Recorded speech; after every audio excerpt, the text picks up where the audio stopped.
경인방송 90.7MHz 굿모닝 인천 박주원입니다. 여러분들의 참여도 함께 기다리고 있습니다. 방송 중에 의견 있으신 분은 단문 50원, 장문 100원의 유료 문자 샵 9070번으로 문자 주셔도 좋고요. 저희 카카오톡으로 친구 맺기 하시고 카톡으로 보내주셔도 됩니다. 저희 또 방송이 지금 보이는 라디오로 나가고 있고요. 또 다음에 스트리밍으로 송출되고 있으니까요. 다음 스트리밍도 많이 봐주시면 감사하겠습니다.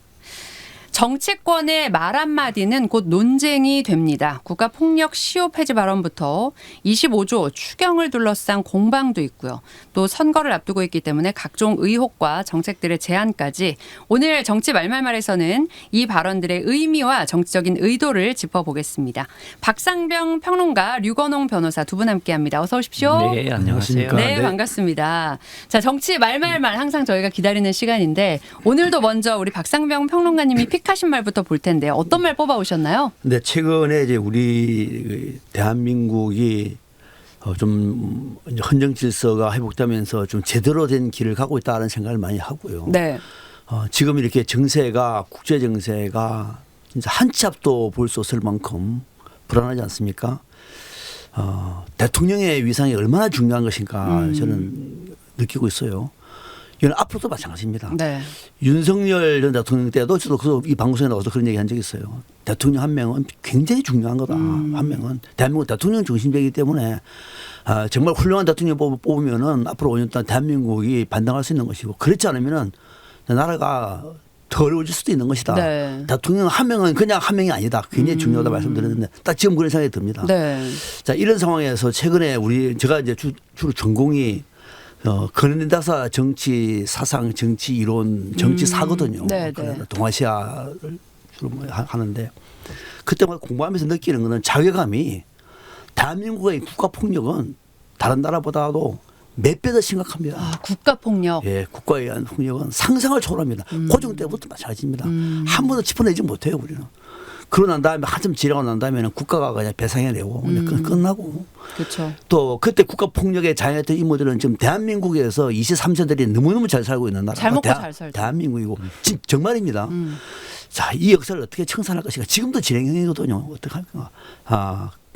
답이 없습니다. 정말 똑똑한 대통령이 나와야 되는 거예요. 이거는. 국회에서도 안 됩니다. 마침 그때 네. 이재명 대통령이 이런 말을 했어요. 네. 제주도 4.3 항쟁 유가족들 만나서 간담회를 하는 자리에서 이재명 대통령 발언입니다. 네.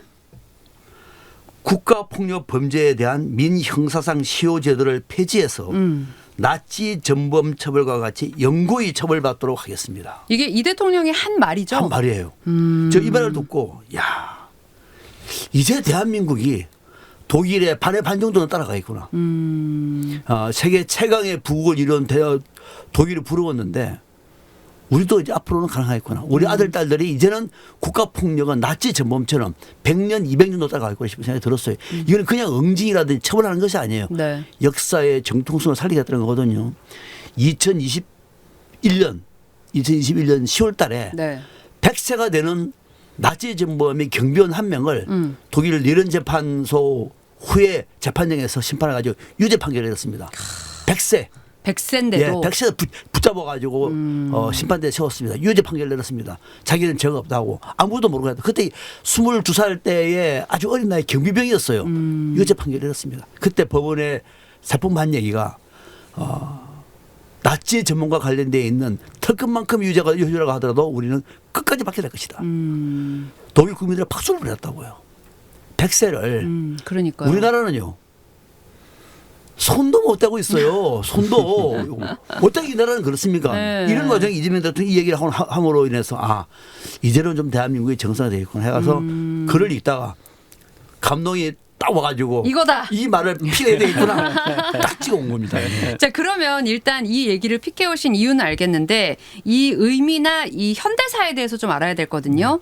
1948년부터 54년까지 이어진 한국 현대사에서 가장 이제 비극적인 민중항쟁으로 여겨지고 있는데 제주 4.3 사태에 대해서 우리 평론가님께서 설명을 좀 해주시고 어떤 의미의 항쟁인지 알려주시고 얘기를 나눌게요. 예, 4.3 항쟁은 단 하나의 사건이 아니라 몇 가지가 연루되어 있어요. 몇 가지가 연루가 돼서 그 당시에 이제 좌익계열에 그 당시에 우리가 좌익계열을 하면은 그 당시에 좌익 우익이 지금처럼 이렇게 적대적이지는 않았어요. 그리고 대한민국의 국민들은 대부분이 이 나라가 인민민주주의 쪽으로 방향을 잡을 걸 생각했지 미국식 자유민주주의는 몰랐어요.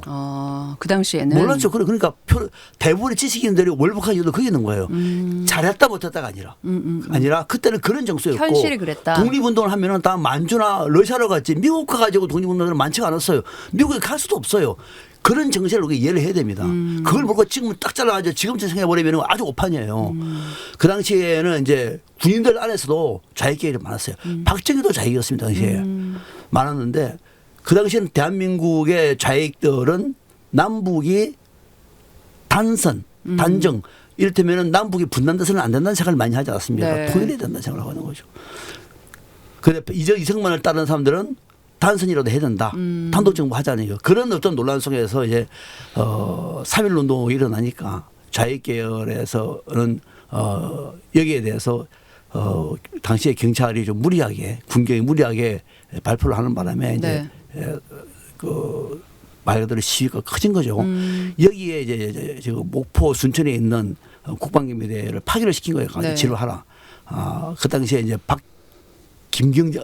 박경진이죠. 네. 박경진 대대장한테 가서 하라고 하니까 가가지고 이제 무참하게 살을 하려고 하니까 내부에서 반란이 일어난 거예요. 그건 아니다. 네. 우리가 총을 들고 싸우는 사람이 우리 국민이냐.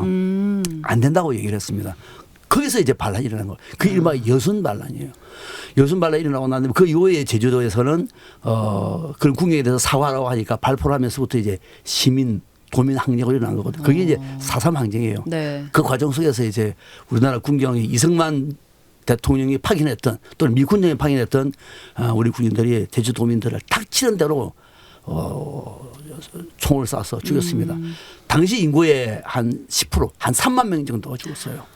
지금도 제주도 가면 그 제주도 피오름이 있습니다. 네. 제주도 저기 중간 정도에 가면은 뭐 사삼 많이 나오지 않습니까? 뭐 순위 삼촌도 나오고 3만 명 정도 죽었어요. 그것이 이른바 4.3 항쟁이에요. 그때는 어린 아이들도 죽었어요. 소녀들도 죽었습니다.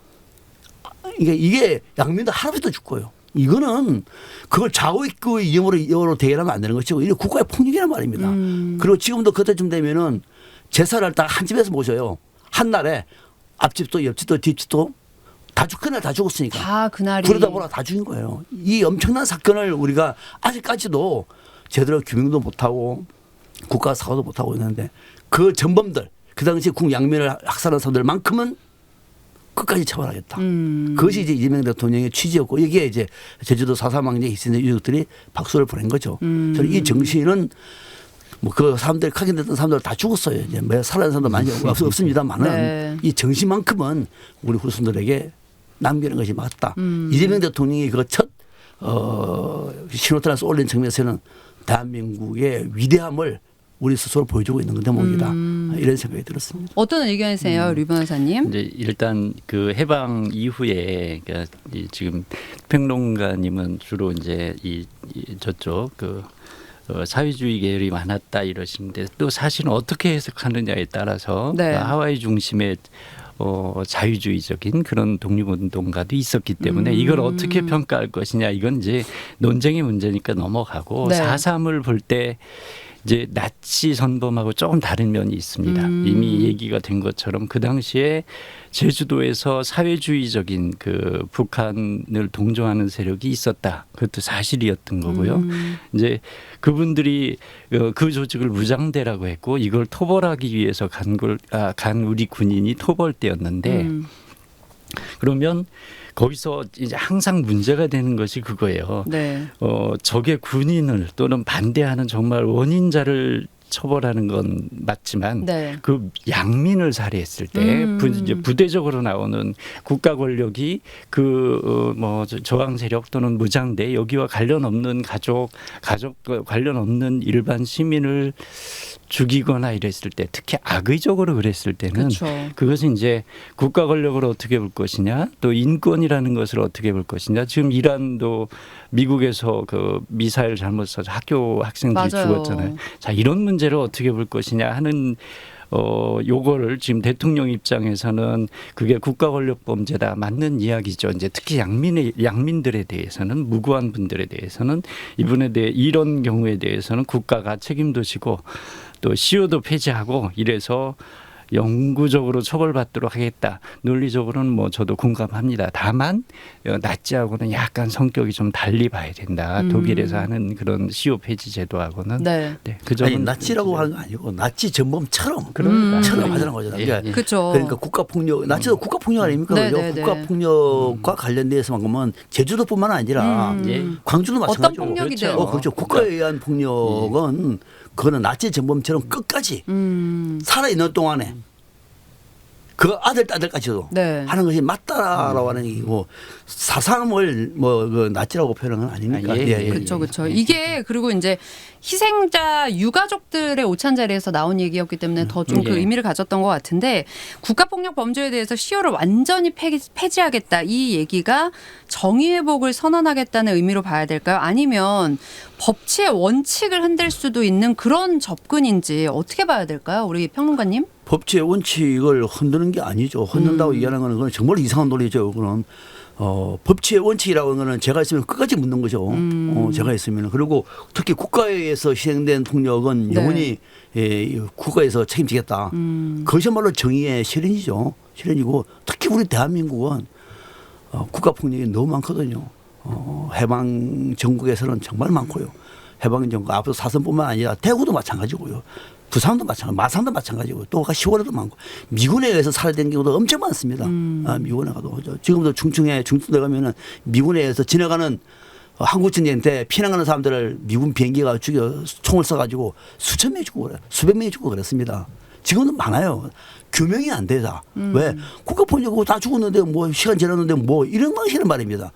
이런 대한민국이 독일과 비교를 해볼 때 우리는 왜 이럴까라는 생각을 하지 않겠습니까? 네. 이걸 바로 잡겠다는 것이기 때문에 그 정신만큼은 우리 후손들이 남겨주면은 대한민국 민주주의도 대한민국도 이만큼 크다라고 하는 것을 우리가 보여줄 수 있기 때문에 이 말은 참 감동이 있었다는 거죠.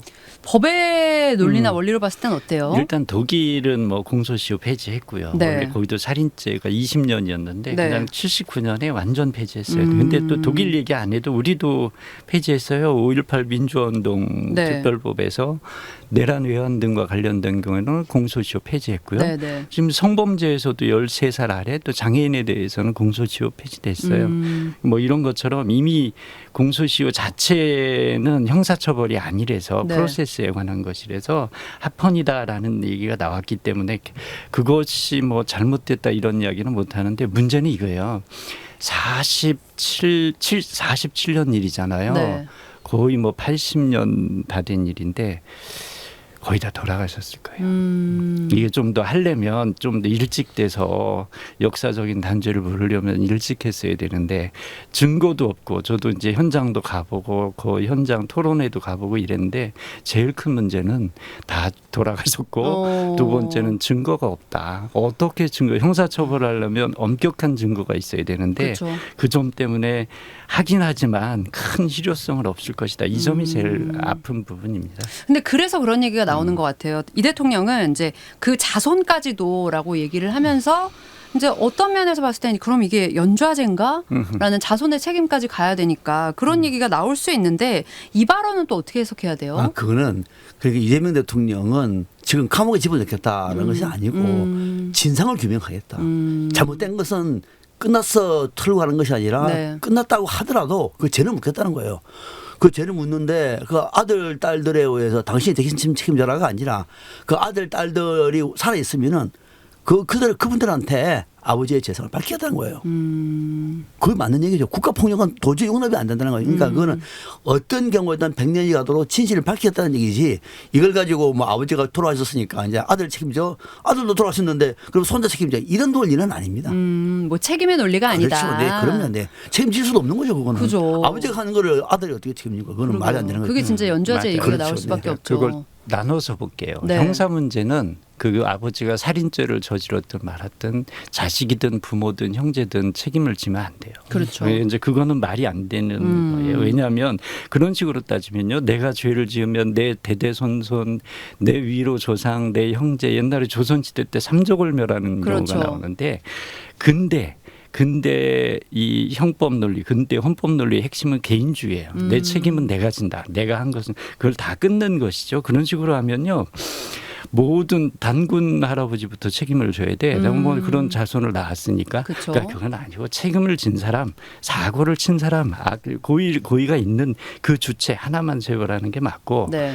이제 새로 얘기하신 게 민사 책임이에요. 근데 그것도 또 문제가 되는 게, 네. 재산을 상속을 받았어. 근데 네. 누구는 그걸 다 팔아먹었어. 하나도 없어. 어떤 사람은 안 팔고 지켰어. 그럼 판 사람은 제3자 선의취득이니까 책임을 뭐 안 지고, 네. 안 판 사람은 또 책임을 져야 돼. 그래서 이거는 그런 행위를 하게 만든 국가가 배상 책임을 지고 정리를 해야 되는 것이지, 네. 민형사적으로 연좌제를 묻고 이러는 것은 오히려 더 큰 문제를 발생시킬 수 있다. 저는 그거는 그렇게까지 접근하는 건 틀렸다라고 아니다. 봅니다. 예. 근데 사실 이게 한 차례 국회 통과를 했다가 이게 거부권으로 무산이 한 번 윤석열 때, 됐었잖아요. 윤석열 윤 전 위헌 대통령 논란 때. 때문에 그랬죠. 그렇죠? 이게 그러면 정책의 일관성을 다시 찾아가는 건가요? 아니면은 정치적으로 재 이슈화가 되는 건가요? 어떻게 봐야 돼요? 정상화시키는 거죠. 윤석열 때는 뭐 민주당에서 주장하면은 무조건 반대했으니까 그 당시에는 와서 하더라도 네. 뭐 거부권 행사하고 뭐 그랬으니까 이걸 제대로 보고 뭐 거부권 행사도 보지 않아요. 그냥 네. 민주당에서 통과시키고 국민이 빠지니까 또 거부권 행사했는데, 이제는 정상화됐으니까 좀 통과된다고 보고, 앞서 류 변호사님 말씀하신 것처럼 이것이 이제 민사 문제까지 가가지고 어떻게 한다는 것이 아니라 국가 폭력으로 행사했던 사람이 국가로부터 큰 재산을 취득할 수 있지 않습니까? 어떤 경우에도 있을 수 있는 그렇죠, 거거든요. 그렇죠. 그럴 경우에는 그 재산을 아들이 물려받았다. 그거는 국가에서 손보겠다는 거예요. 그런 거는 그건 당연히 손봐야 되는 거죠. 그거는 지금 제주 4.3 같은 경우에는 하겠다는 거 아니에요. 제주 4.3은 그때 가해자들이 민사상의 이익을 취한 경우가 자료가 없어요. 다 불태워버렸어요. 다. 네. 임연자를 다 없애버렸어요. 우리나라 우리 건현대사는 그렇습니다. 다 불타버렸습니다. 윤석열 때도 다 증거 다 없애버렸어요. 지금 대통령 기록하는 건 별로 없어요. 그랬는데 무슨 자료가 있겠어요, 그게. 그러니까 앞으로는 그렇게 하지 않겠다. 그렇게 하지 않겠다. 네, 국가 폭력에 의해서 아버지가 큰 훈련을 받아가지고 대저택을 받았어. 네. 뭐 100억대 땅을 받았어.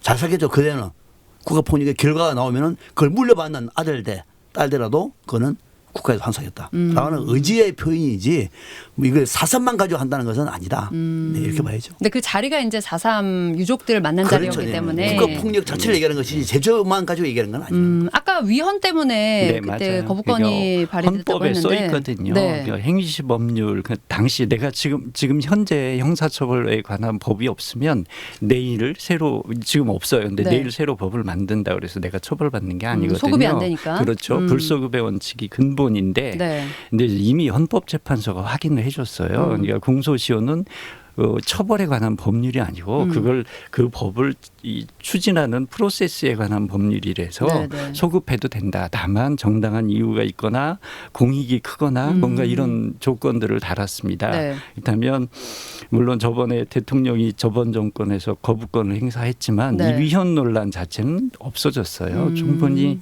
이 4.3 사태에 대해서는 어느 정도 공소시효를 법을 제정해도 그게 소급 입법은 아니다라고 보입니다. 그건 아니니까 네. 앞으로도 가능하고, 관련해서 이제 뭐 서훈 취소 또 왜곡 대응 제도 이런 것까지 함께 언급이 되기도 했는데, 이에 대해서 또 뭐 다 해석이 다르니까 이런저런 해석들이 나올 것 같기도 하고요. 이게 역사 바로 세우기로 봐야 될지, 아니면 역사 해석을 또 정치화시키는 게 아닌지, 그 두 개를 나눠서 봤을 때는 어떻게 봐야 될까요? 제가 직전까지 있던 곳이 이제 서울의 그 관악구 쪽에 있었는데, 네. 거기서 동작동 국립묘지가 가까워요. 산은 조그만 산만 넘으면 국립묘지예요. 네. 그래서 이제 아이들 데리고 국립묘지 가가지고 거기서 경치가 좋거든요. 봄 되면은 꽃도 막 흐드러지게 피어서 참 예쁩니다. 또 우리 호국 영웅들이 또 계신 곳이니까 얼마나 네. 좋습니까? 가면은 꼭 마음이 불편한 사람이 있고 몇 군데 있어요. 친일 앞사비들. 또 임시정부 때 나라를 망친 주범들, 또 독재 정권에 기생했던 기생했던 친일파들이 많이 있습니다. 그 국립묘지 안에 있어요. 국립묘지 안에 있습니다. 가면서 한 번씩 훑어보고 그러는데 그래서 저는 그때는 이거는 파묘를 해야 된다고 저는 생각을 했어요. 파묘를 해야 된다 이거는. 그런데 현충원 자체가 과거에는 국립묘지, 국군묘지였기 때문에 네네 그렇죠. 그렇게 설립되기 때문에 그걸 파묘하는 것도 쉽지가 사실 않아요. 그래서 그 이후에 나온 결론이 파묘가 어렵다고 하면은 거기다가 이제 하나 더 팻말을 넣어서 네. 일제 때 무슨 역할을 했다. 박정희 정부 때 무슨 역할을 했다. 같이 넣자. 그것도 쉽지가 않아요. 그렇죠. 참 이거 지금 국립현충원은 엉망진창이 되어버렸습니다. 지금 그 안에는 임시정부의 용들도 있지만 네. 이상용 선생도 그거 다 있습니다만 또 정반대인 사람도 있어요. 또 그러다가 총불을 겨뤘던 만주 군인 출신도 많아요. 그러니까 현충원이 이렇게 돼버렸을 때 이걸 앞으로 어떻게 할 것인가 서울 문제는. 그런데 파면은 어려워도 서원 막탈은 가능하잖아요. 묘를 판다는 거는 사실 그거는 후손들에게는 엄청난 거는 고통이거든요. 그거는. 그렇죠. 그래서 그거는 팻말을 넣어서 이분이 영웅적인 측면도 있지만은 대한민국 역적인 측면도 있다는 것을 같이 넣어주는 것도 괜찮지만 서원은 국가 차원에서 저는 취소하고 재정립하는 것은 대한민국 역사를 바로 세우는 거다. 아마 지금 정부도 그렇게 추진하고 있을 겁니다. 아 그래요? 네, 네. 류 변호사님 어떻게 보세요?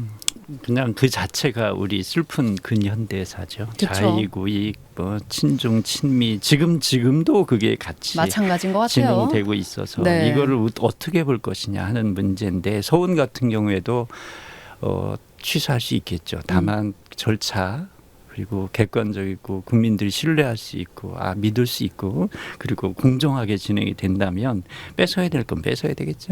그건 또 맞는 잘못하면, 거다. 예컨대 양민을 악의적으로 살해했어. 네. 뺏어야죠. 그거는 뭐 봐줄 예, 이유가 그거는, 사실 없고요. 예, 그게 지금 지난 윤 대통령의 계엄하고 또 관련이 될까 아마 그 생각하실 겁니다. 대통령은 그러니까 그런 부당한 지시가 내려왔을 때 따를 것이냐 안 따를 것이냐 그 부대적으로 정만 살해할 것이냐 양민까지 살해할 것이냐 이런 거에 대해서는 판단을 하라 이런 건데 네. 사실 참 또 어려운 문제입니다. 위에서 지시가 내려왔을 때 그거 불법이니까 나 안 따를 거예요. 야 그런 이것도 것도 사실은 또 어려운 문제이기도 합니다. 그러니까 그런 네. 거 보면 지금까지도 진짜 연결되는 얘기인 것 같고 그럼요. 그래서 다 더 관련이 돼 있습니다. 좀 틀이 잘 잡혀야 되는 게 아닌가 싶은데 결국에는 이게 뭐 누구랑 누구를 갈라서 누구는 벌 주고 누구는 칭찬하자 이게 아니라 사회 통합 그다음에 그 치유의 과정 이런 것들을 위한 거잖아요. 이를 위해서 이재명 정권에서 좀 어떤 앞으로의 행보를 보여야 된다고 생각하세요? 지난달 말에 네. 3월 말에 국가 통계처 지금은 국가 데이터처? 데이터청 그렇죠. 네네네. 그래서 발표한 자료가 재밌는 게 네. 보수와 진보의 갈등이 심각하다가 우리 국민의 거의 한 80% 정도가 돼요. 보수. 네. 그래서 혹자는 보수와 진보끼리 앉아서 밥도 같이 안 먹어요. 그럴 수 있어요. 밥도 같이 안 먹어요. 너무 나뉘었어요. 네. 이게 어느 순간에 이렇게 돼버린 거예요. 사실 밥 먹는 게 얼마나 중요한데. 그러니까요. 그걸 그 정도로 심각해졌다. 그럼 통합이 되느냐? 안 된다는 거예요. 그러니까 그 사람들끼리 앉아서 얘기하다 보면 과거 역사도 다 해석이 다 달라요. 네. 그러니까 우리는 저도 앞서 제가 이제 근현대사 정치사도 공부한다 그랬는데 자료가요. 우리 선배들의 선생들이 얼마나 우리 한국 현대사를 왜곡했느냐면은 끔찍할 정도입니다. 왜곡되어 있는 것도 많군요. 우리가 일본 보고 역사 왜곡한다 그러죠? 우리는 더해요. 우리는 더합니다. 네. 그 얘기하면 끝이 없습니다만 자 이런 상황에서 통합 우리 국민들도 몰라요. 대구 국민들도 몰라요. 어떻게 됐는지 몰라요. 해방정부 불과 해방정부 해봤자 80년 전이에요. 몰라요. 어떻게 됐는지 몰라요. 누가 대한민국 우리나라를 남북을 산파수를 붙느냐 몰라요. 찬탁 반탁이 뭔지 잘 몰라요. 그냥 나는 좌파니까 기호 1번 나는 우파니까 기호 2번 이런 것 정도가 지금 우리의 생각이란 말입니다. 자 그러면은 이런 상황에서 근현대사에서 우리가 통합을 할 때 제일 중요한 것이 뭐냐 하면은 우리 근현대사 역사에 대해서 정권이 개입하지 말고 그것을 학술 차원을 넘기고 네. 정치꾼들이 선동해서는 안 돼요. 아직까지 우리는 그것이 합의가 안 되고 있는 대목이 많단 말입니다. 네네. 여순항쟁과 제주항쟁도 연결됐단 말입니다. 네. 어떤 거는 제주 얘기하면 여순항쟁을 얘기하고 어떤 네. 사람은 또 여순 얘기하면 또 제주항쟁 얘기하고 네네. 그거는 같은 흐름에 있습니다만은 사건의 본질은 좀 달라요. 그리고 또 여순항쟁만 하더라도 그 당시에 군인들 사이에는 사회주의 계열이 많았어요. 당연히 사회주의 괴뢰죠. 그건 그 당시에 미국 민주주의 우리의 대한민국 민주주의는 미국식 민주주의예요. 이승만 대통령이 와서 이렇게 된 것이 그전에는 네. 몰랐어요. 다 이름도 국민 그런 개념 없어요. 인민이에요. 그러니까 그때 그 정서를 모른단 말입니다. 그렇기 때문에 지금 우리가 해야 할 지향해야 할 가치는 통합이라고 한다면 그 통합에는 제일 먼저 중요한 게 그건 현대에서 정치사에 대한 정리부터 먼저 해야 되고 그거는 정치권이 개입하지 마라. 개입하면 모든 건 안 된다. 예, 그런 생각입니다. 현대사와 정치사에 대한 재정립 그건 이제 정치권이 하는 게 아니라 학술적으로 넘겨야 학술적으로 된다. 넘기는 이거 우리 또 네. 이 학교에 계신 분들도 좌우가 그냥 분명히 극렬히 나뉘어져서 네. 참 뭐 이거 어떻게 될지 모르는데 이 교토에 가면 네. 고려문화원이라고 있습니다. 교포가 그 빠찡꼬를 하셔가지고 돈을 벌어서 일본에서 수탈해 간 그런 우리 문화재들을 다 사서 자기 돈으로 사서 하고 있어요. 네. 왜 고려라는 표현을 썼느냐? 남조선을 쓰겠어요, 북조선을 쓰겠어요. 이게 이제 우리 정말 슬픈 우리 현대사를 네, 현대사니까. 그래서 고려란 말을 썼다라고 합니다. 그러니까 네. 이거 우리 이제 서로 치유하고 서로 이해하고 통합할 시점이 왔어요. 네, 국가도 노력을 해줘야 됩니다. 이제는 그 길로 정말 가야 된다. 자, 이런 얘기는 정말 해도 끝이 없을 것 같고요. 다음 우리 류 변호사님 픽하신 말을 들어가 볼 텐데 어떤 말을 픽해 오셨나요? 예, 이제 전쟁 나고 유가는 오르고 물가도 오르고 앞으로 참 심각한 나라들이 남았는데 그쵸. 정부에서 26조 추경을 편성했죠. 맞아요. 여기에 대해서 비판적으로 이준석 개혁신당 대표가 이렇게 했어요. 네. 이런 얘기했습니다. 회사는 어려워지는데 회식비만 쏘는 사장 이재명 정부의 26조 25조가 아니냐 추경이 딱 그 꼴이다 이렇게 표현을 했는데 네. 이걸 어떻게 볼 거냐 하는 네. 이야기죠. 사실은 어려운 상황이잖아요. 네. 그럼 국가를 이끌어가는 사람 입장에서는 어려운 분들을 위해서 돈을 쏴야 돼요. 근데 돈을 쏴야 되는데 그걸 어떤 방식으로 쓸 건지 이게 정말 회식비인지 네. 아니면 먹고 살라고 주는 돈인지 이런 부분에 대해서 참 표현을 참 재밌게 했다. 그래서 한번 논의를 해보고 싶어서 이렇게 주제를 선택했습니다. 그러니까 추경이 이제 이루어질 거야. 전쟁 추경이라고 말을 붙이기도 했고 한데 이게 이제 비판도 나오고 물론 해야 된다라는 의견도 있겠지만 민생 살리기 위해서 불가피하게 이런 선택을 하는 게 맞냐 아니면 단기적인 처방일 뿐이고 현금 정치다. 시기적으로도 그렇다라는 얘기고 이 양쪽에 대해서 어떻게 생각하세요, 평론가님? 우선 이준석 대표 얘기는 이준석다운 얘기를 했어요. 말하면 이게 비꼬고 네. 조롱하고 갈아치기하고 이런 어떤 그 젊은 정치인의 몰골이 네. 이 모양입니다. 비판하더라도 품격 있는 비판이 가능해요. 뭐 재정 상태가 안 좋다든지 또 일회성 현금성 지원은 안 된다든지 품격 있는 발언이 될 텐데 지금 대한민국의 생계가 어려운 사람들도 적지가 않습니다. 그럼요. 하위 70% 정도 뭐 중산층은 아직 괜찮습니다만 국가가 앞장서 가지고 생계지원 한 푼이라도 도와주겠다고 하는 얘기를 해서 해식비라고 얘기를 깎아내리는 이런 정도의 수준이란 말이에요. 그러니까 재정에 대한 기본적인 인식이 안 되는 거예요. 이재명만 하면 무조건 반대하는 거예요, 그냥. 반대를 위한 반대다. 그렇죠. 그리고 표현 자체도 싸구려고요. 싸구려고. 그래서 이준석 대표의 발언은 이준석 다운 발언이다. 좀 젊은 정치인이 안 됐다. 네. 이런 생각이 듭니다만. 근데 지금 제가 얼마 전에 그 강원도 원주에서 네. 좀 오랫동안 있은 적이 있어요. 원주만 하더라도 네. 수도권입니다. 수도권. 그렇죠, 수도권이죠. 강원도긴 합니다만 네. 수도권이에요. 그리고 공교도 많고. 그럼 이제 금요일 정도 되면 나가서 이제 맥주 한잔 마시고 가면은 네. 사람들이 오지 않습니까? 네. 갈 만한 데가 별로 없어요. 문 닫아서요. 가는 곳곳마다 새노음, 뭐 전세, 뭐 이런 거예요. 원주가 그래요. 원주가 명식 수도권입니다. 여기가 수도권. 그럼 저 지방에 아직 못 가봤습니다. 지방에는 어떨까요? 광주나 대구나 부산이나 전주나 초토화되다 초토화. 거기다가 또 젊은 정치인들은 집 사느라고 빚내가지고요. 이거 네. 올 겨울에 우리 그 연료비 때문에 아마 눈물 흘리는 사람도 적지 않을 거예요. 자, 이런 상황에서 정부가 장기적으로 할 수 있는 거 정말 어렵다고요. 어떻게 합니까? 한 푼이라도 더 그들한테 생계를 지원할 수 있는 돈이라고 얘기하면 괜찮은 거란 말입니다. 그것도 빚내는 것이 아니라고 하면은 박수를 보낼 일인 거죠. 너무도 저는 이거는 국민 생계 지원비예요. 이거를 혹자는 해식비라고 얘기할 수도 있어요. 네. 회식 많이 하는 사람이니까 그런 사람들은 돈 가지고 회식 하니까 이거는 생계 지원비예요. 지방에 피눈물 흘리는 우리 민초들의 한 푼이라도 정부가 앞장서 가지고 도와주겠다. 연료지원이라든지 그것도 지역 화폐로 이거는 고마운 일이고 정부가 정부 역할을 제대로 하고 있는 거예요. 그렇게 봐야 된다. 우리 류 변호사님은요? 저는 좀 걱정이 되는 게 네. 이제 줄 수 있어요. 네. 줄 수 있는데 계속 이제 민주당과 대통령께서는 민생지원금을 좋아하셨거든. 계속 주었어요. 네네. 그거를 해왔는데 그게 과연 효과가 있느냐. 예컨대 지금 말씀하신 중소상공인이나 어려운 분들 참 어려워진 건 사실인데요. 그럼요. 그 원인이 뭐냐. 과연 이렇게 몇십만 원씩 드리면 그분들이 그 중소상공업 하시는 분들이 그 업을 계속할 수 있고 생존할 수 있느냐 아니면 다른 방식을 찾아야 되느냐 하는 거죠. 당장 이렇게 아프다고 그래서 주사만 놓아야 되느냐 아니면 살아나올 수 있도록 운동을 시키고 체질 개선을 시켜야 되느냐 그냥 물고기 한 마리 줄 거냐 물고기 잡는 방식을 바꿔줄 거냐 이런 논란에 대해서는 근본적으로 한번 생각을 해야 된다는 거고요. 이렇게 10만 원 60만 원 쏘면 이게 정말 효과 있느냐 그렇지 않거든요. 이게 어차피 써야 될 돈을 안 써. 내가 지금 20만 원을 써야 되는데 이거 받고 이거 안 쓰니까 이 승수 효과라는 게 사실상 잘 나타나지가 않아요.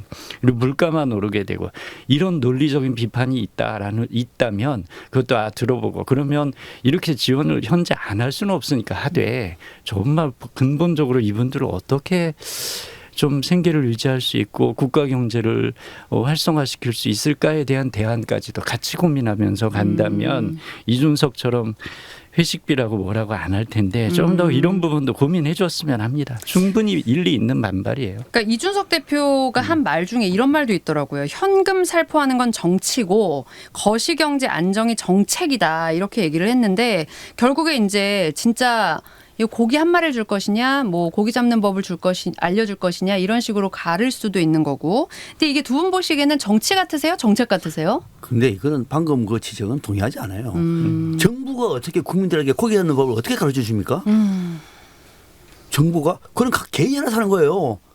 그럼 정부가 가르쳐 주면 그게 사회주의적이고 통제 경제지 그게 무슨 자본주의 경제입니까? 그거는 개인이 알아서 하는 거예요. 네. 개인이 빚을 내든 나가서 뭐 취업을 하든 사업을 하든 개인이 판단하는 문제지. 다만 정부는 경제 성장 동력을 살리기 위해서 수출을 높이기 위해서 또 중요한 그 전략 기업을 발전시켜 가지고 앞으로의 경제에 밀리지 않게 지금 대한민국 얼마나 열심히 합니까? 이번에 AI에 대한 예산 보세요. 네. 정부 하고 있는 거예요. 안 하는 거 아니에요. 제일 열심히 하고 있습니다. 그거 안 하고 이거만 하느냐. 지금 이준석 대표는 그렇게 보고 있는 거예요? 그럼 바보죠. 역대 어느 대통령도 많이 하고 있어요. 그거 플러스 전쟁 때문에 또 더더욱이 지금 환율이라든지 또 뭐 지금 삼고 이자라든지 간단치 않기 때문에 네. 이런 기회에 앞장서 정부가 얼마라도 지원해 주겠다. 정부가 뒤돌이 되는 건 조금은 한 발이라고 하더라도 그거는 정부가 해야 할 몫인 것이고 여기서 나타나는 우려는 인플레라든지 이런 것들은 빚을 내면 문제가 생겨요. 남는 세금으로 한다는 거 아닙니까? 그렇죠. 이것도 또 바람직한 것이 어디 있습니까? 이것을 저는 뭐 회식비 정도 얘기하는 이준석의 정치 미래는 좀 어렵다. 이런 정도의 수준 가지고는 어렵다 생각해요. 네. 참 어려운 문제인데요. 네.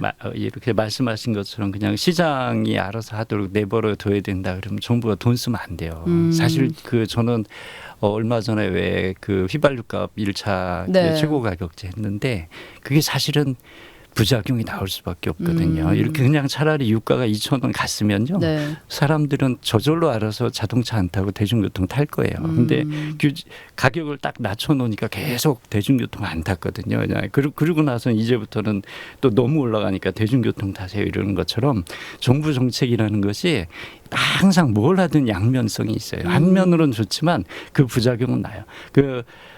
지금 뭐 이 채권 국채 발행을 해서 빚져서 쓰는 돈은 아니지만 아무튼 시장에 돈을 풀면 물가는 올라갑니다. 그렇죠. 그리고 나중에 몇 달 지나면 몇 년 지나면 한 1년 후에는 다시 그거 회수하기 위해서 허리띠를 막 줘야 돼. 이자율을 올리고 막 이렇게 합니다.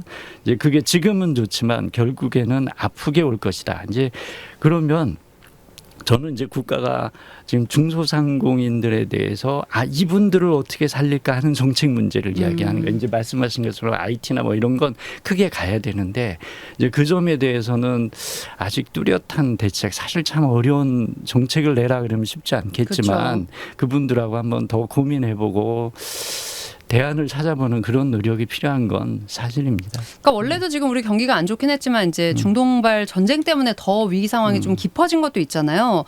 그러다 보니까 이제 지원도 선별 지원하겠다. 아니면 이제 전방위 지원으로 돼야 된다. 이런 얘기도 또 한쪽에선 나오는데 이건 어느 쪽이 옳다고 보세요? 선별 지원해야 되죠. 지금 전방위 하면 더 좋습니다만은 네. 그까지 하기에는 국민들 저항이 만만치 않고 우리 사회가 지금 양극화가 너무 심각하거든요. 그렇죠. 양극화 심해서 너무 심합니다.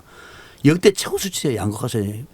그러면은 그 양극화 혜택을 보는 사람들까지 같이 포함시키자 얘기하는 것이 정책의 긴 호흡에서는 맞다고 하더라도 지금 당장 우리가 돈이 그렇게 많지가 않아요. 그 돈 다 풀기 어려워요. 그러면은 가능한 범위를 좀 좁혀서 네. 필요한 사람들에게 먼저 제공하는 것이 지금으로서는 그것이 더 정의롭다고 봐야 되겠죠.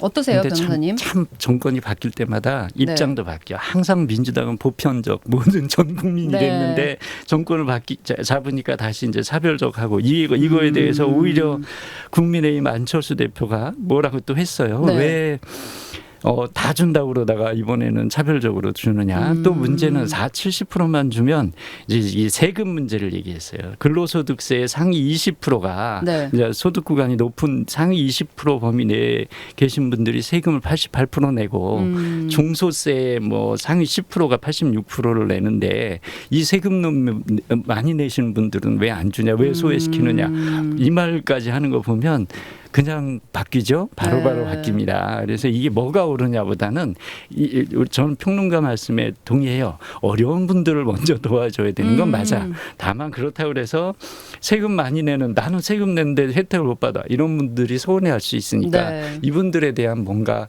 뭐 위로의 말이라도 세금 내셔서 고맙습니다라는 말이라도 해줘야 되는 건 또 사실 아니겠어요? 너무 어렵네요, 네, 진짜.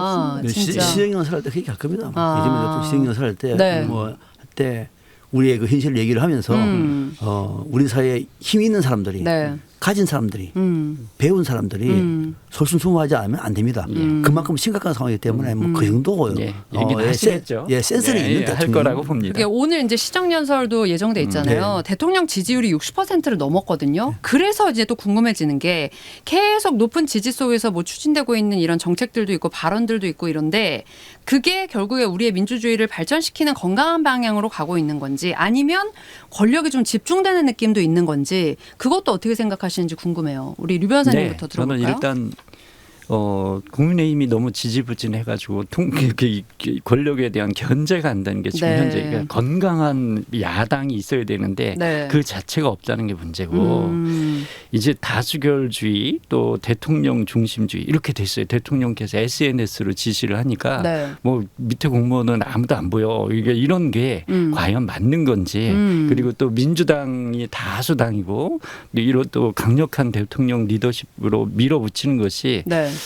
과연 우리 민주주의 발전에 긍정적인 변이 될지 아니면 이런 식의 그렇잖아도 군사문화적인 공무원 사회인데 이게 올바른 것인지 오히려 좀 대통령께서 그런 걸 더 해주셨으면 좋겠어. SNS에 오기 전에 좀 더 토론하고 네. 불러서 전문가들도 듣고 이야기도 듣고 시민들하고 더 소통하는 모습을 보이면서 그런 와중에 뭐 이랬으면 좋겠다 저랬으면 좋겠다 지시가 아니고 장관이나 관련 부처에 이것도 좀 같이 생각해보자 이렇게 이끌어 가시면 어떨까 하는 아쉬움을 말씀드립니다. 어떠세요, 평론가님? 지금 우리 주변의 상황을 보면은 지금이 좀 특별한 국면 같죠, 그죠? 그런 것 같아요. 특히 세계 질서도 세계 질서에 따라서 국가 의 외교 관계도 그렇고 경제도 요동치고요. 그렇죠. 이런 측면에서 우리가 기존에 있는 방식을 가지고 그걸 고집해서 그걸 전통이라 생각하면 좀 오판할 것이다. 오판할. 옛날에 100년 동안에 풀었던 문제는 지금 같은 경우에 1년이면 풀립니다. 그 100년 고민하면 안 돼. 바보예요, 네. 그거는. 우리 옛날에 100년 고민했는데 너는 1년밖에 안 해. 100년 고민한 사람이 100년 고민했던 걸 상상한 사람이 바보란 얘기예요. 지금 1년이면 돼요. 또 1년에서 고민할 문제는 이제는 일주일이면 됩니다. 시대가 급변하고 있는 거예요. 급변. 그쵸. 진짜 급변하고 있는 네. 겁니다. 이 와중에 우리의 인식은 어떤 것인가. 판을 흔들지 말라가 바보예요. 판을 흔들어야 돼요. 판을 흔들어야 됩니다. 네. 공무원 사회를 왜 흔드느냐? 흔들어야 됩니다. 정치 사회 흔들어야 됩니다. 흔들어. 그렇게 해야 각성되는 것이고 떨어지면 사람 떨어지는 거 사람 살아나는 거예요. 그것이 경쟁력을 만들어내는 거예요. 자 그러면은 지금 우리 이재명 대통령 같은 경우는 한번 보세요. 소통 문제. 네. 처음 SNS 하잖아요. 공직사회를 흔들잖아요 지금. 흔들어야 된다니까. 안 흔들면 안 바뀐다니까요 공직사회. 대통령이 제대로 하고 있는 거예요. 너무 많다. 아 그거는 자제할 필요가 있는 거죠. 너무 많다. 그러나 SNS 소통을 통해 가지고 공직사회에 바람을 불러일으킨다. 제일 무서운 바람을 불러일으키는 거 판을 흔드는 것이고. 두 번째 앞서 말씀하신 그 다수 정치 네. 여야 합의 안 됩니다. 합의가 된다고요? 안 됩니다. 그거. 양극화가 너무 심해서. 안 돼요. 안 되는 거 그러면 끝까지 우리는 의회 정치를 존중하는 대한민국 민주주의를 위해서 끝까지 국민의힘이 들어올 때까지 앉겠습니다. 안 들어옵니다. 1년 내내 안 들어옵니다. 정치하지 말자는 얘기예요.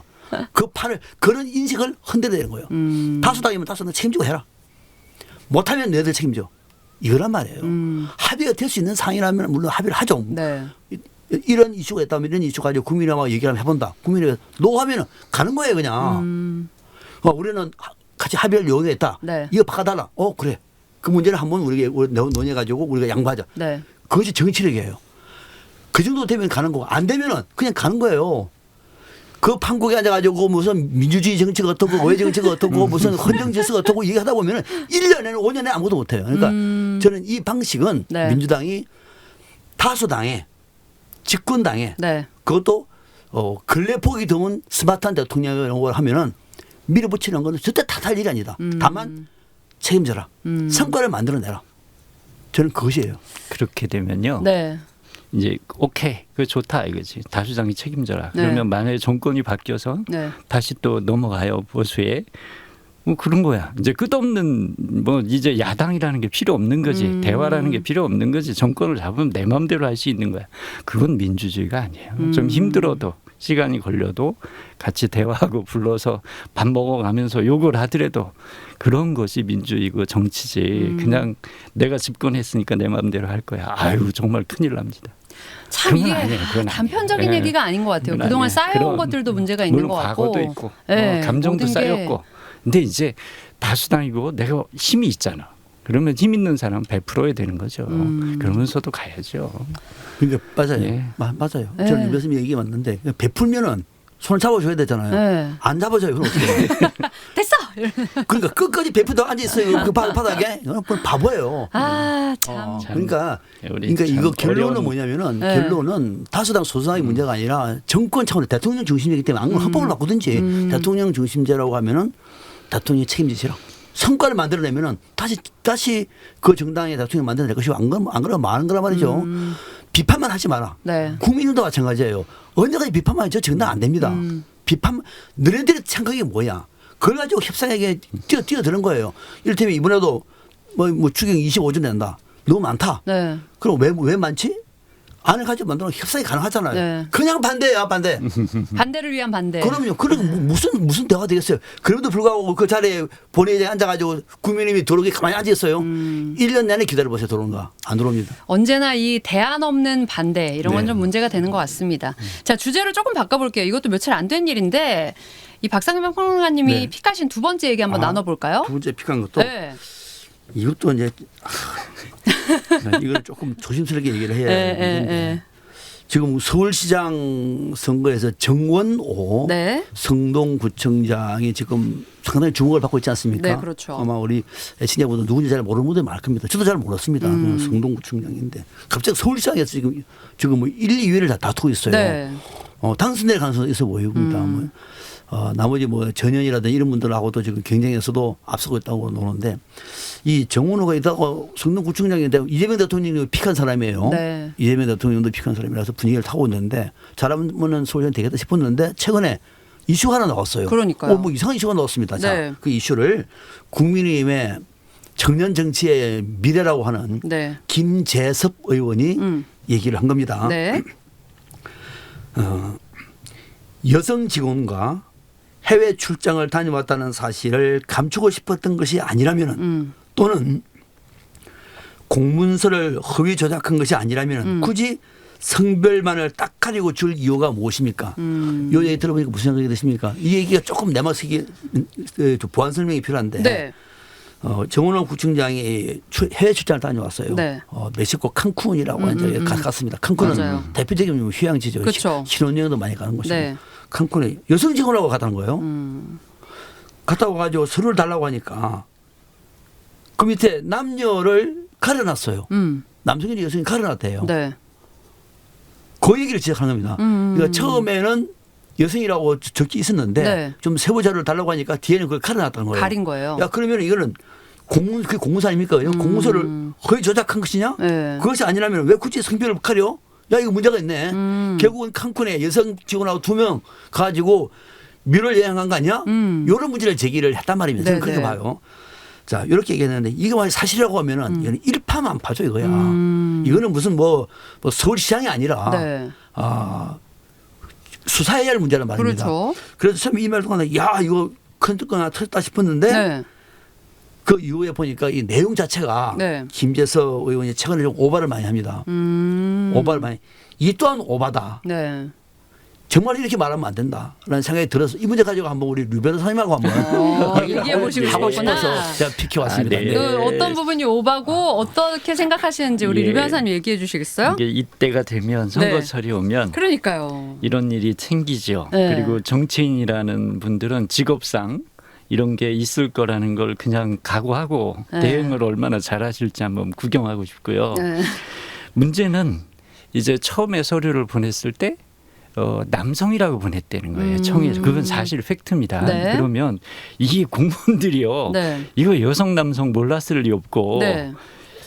이게 왜 이랬을까 하는 사실상의 궁금함은 또 하나 있어요. 두 번째, 그 여성 공무원이 같이 네. 갔다면 이 여성 공무원이 그와 관계가 있는 그 업무와 관련이 있는 직업 그 업무를 했었느냐. 네. 또 본이 또 그게 아니래. 청소년 업무를 담당했었대요. 담당 업무가 아니군요. 네. 그리고 또 하나가 이분이 임기제 공무원인데 임기제라 하면 일반적인 그 신분 보장이 된 정규직이 아니고 이제 계약 기간이 있는 분인데 쉽게 우리가 하는 말로 어공.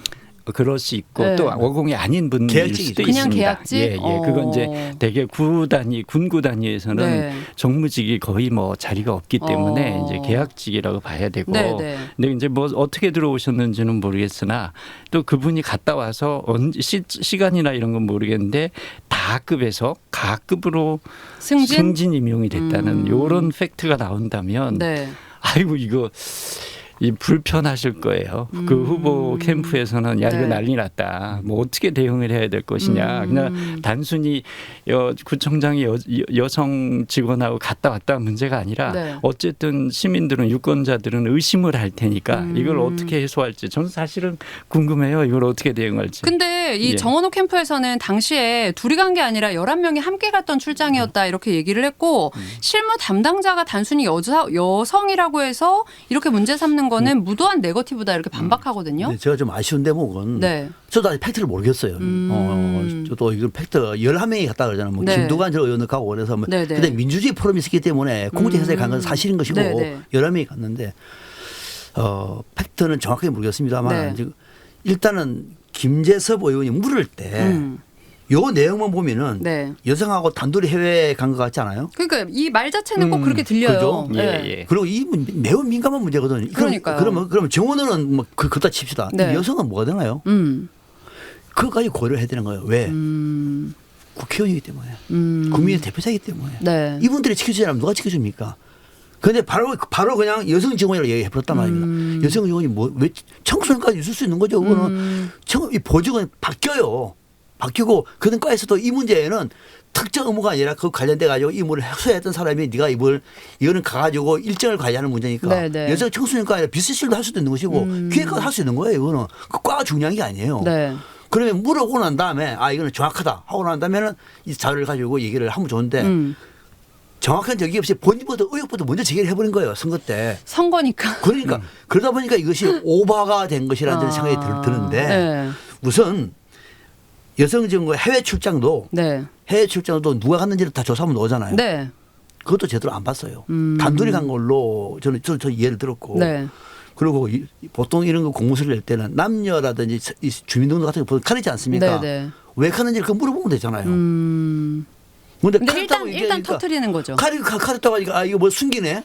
여성이 이거 숨기네? 둘이 갔는데 이런 식으로 국민들에게 보여주게 했다는 모습은 의도한 건 알지 모르겠지만 네. 김재섭 의원 치고는 또 불발단이다.